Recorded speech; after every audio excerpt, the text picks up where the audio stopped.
Europe 1 Soir Week-end. 19h, 21h, Pascal de la Tour du Pin. Jules Torres est avec nous, journaliste politique au JDD. Bonsoir Jules. Bonsoir Pascal, bonsoir à tous. Jean-Christophe Gallien, politologue et communicant également dans ce studio. Merci d'être là quand même, je voulais qu'on revienne et qu'on s'arrête un instant sur les obsèques de Philippine. Près de 3000 personnes donc réunies pour rendre un dernier hommage à cette jeune fille de 19 ans. Qui était en 3e année à Paris-Dauphine et qui a été tuée dans des circonstances épouvantables la semaine dernière. Évidemment, beaucoup d'émotions, beaucoup de recueillement et beaucoup de questions autour de ce meurtre épouvantable par cet homme, ce Marocain de 22 ans qui était sous OQTF et qui avait été relâché. Relâché, parce que il attendait. Non, mais c'est ça, relâché par la justice dans la nature. Sachez qu'il avait déjà violé cet homme. Il était déjà connu des services de police. Violé, on est d'accord. Violé, condamné, Jules Torres. Et la police dit oh là là, avant de le renvoyer chez lui au Maroc, ça prend trop de temps, on le relâche. Alors, écoutez, moi je suis mère.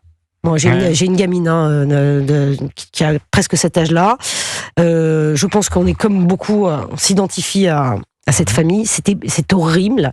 Comment la justice peut décider de relâcher un type dangereux dans la nature qui, quelques jours après, viole et tue. Pardon, mais comment se fait-il que la justice française permette ça, Jules Torres ?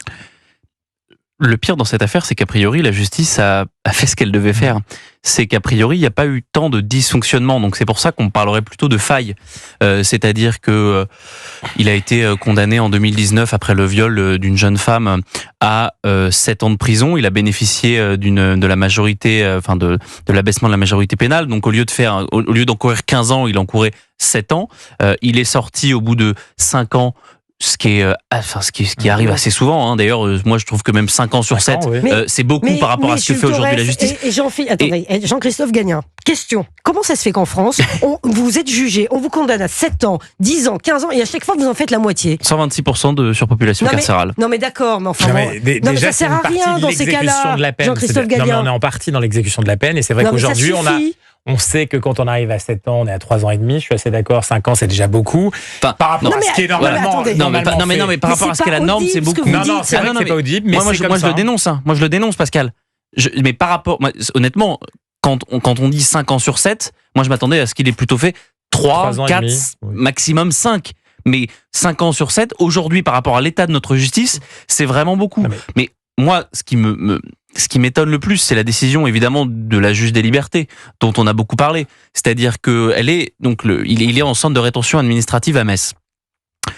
Il passe 15 jours, 30 jours, et puis à la 3e demande de prolongation, d'ailleurs le parquet n'est pas présent, celui qui est censé protéger l'intérêt des Français, représenter les Français, le parquet n'est pas présent pour plaider sa cause, si je puis dire. Et la juge des libertés, tout en disant il représente toujours un risque pour la population française. Il n'a pas l'air complètement normal. Il n'a pas eu d'appel depuis 5 ans. Elle le libère.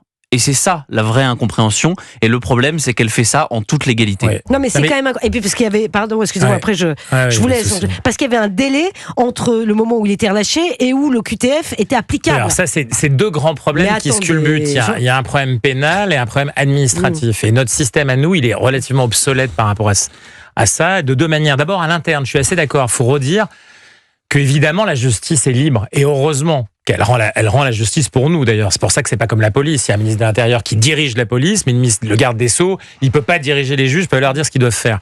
Par contre, ce qui est clair, c'est qu'aujourd'hui, il faut trouver quelque chose entre ce qui est finalement la liberté, cette liberté de jugement, et leur responsabilité. Et aujourd'hui, le travail qui a toujours été fait, il faut se rappeler qu'il y a quand même, c'est le 32e garde des Sceaux depuis 1958, et chaque garde des Sceaux a voulu travailler sur cette question, il n'y est pas arrivé. Ce qui est important aujourd'hui, c'est de dire comment on peut concilier quelque chose qui n'est pas une obligation de résultat chez le juge, mais une obligation de moyens. Dans cette obligation de moyens, qu'est-ce qu'on fait ? On interprète une situation, un individu et le droit. À chaque fois, c'est l'interprétation, c'est la libre interprétation. Par contre, elle n'est jamais évaluée, si vous voulez. Ça, c'est le niveau qui est celui après lequel on court en permanence. Vous voyez ce qui s'est passé au Mexique récemment ? Ils ont basculé dans un système très différent. Ils vont élire les juges parce qu'ils ont peur des narcotrafiquants, même en même temps, c'est pour les servir, ainsi de suite. On ne va pas tomber là-dedans parce que si on élisait les juges en France, ça ne servirait pas à grand-chose. Maintenant, ça veut dire malgré tout qu'il y a un débat sur l'évaluation partout dans le monde de ce que fait un juge, de la décision de justice. Il faudrait presque, si vous voulez, vous savez, dans dans le foot, il y a une VAR. Vous savez, quand il y a une décision d'arbitre, il faudrait presque une VAR de la justice au moment où il prend une décision. Ça veut dire quoi? Ça veut dire qu'on aurait presque un deuxième examen. C'est ce que devrait faire le parquet, c'est ce que devrait faire quelqu'un qui nous représente face à un autre juge qui nous représente aussi. Et on a besoin, à l'intérieur de ce pays, de ça aujourd'hui, parce que c'est protéger les juges. Et je finis par dire un seul point. Pourquoi aussi on arrive à ça?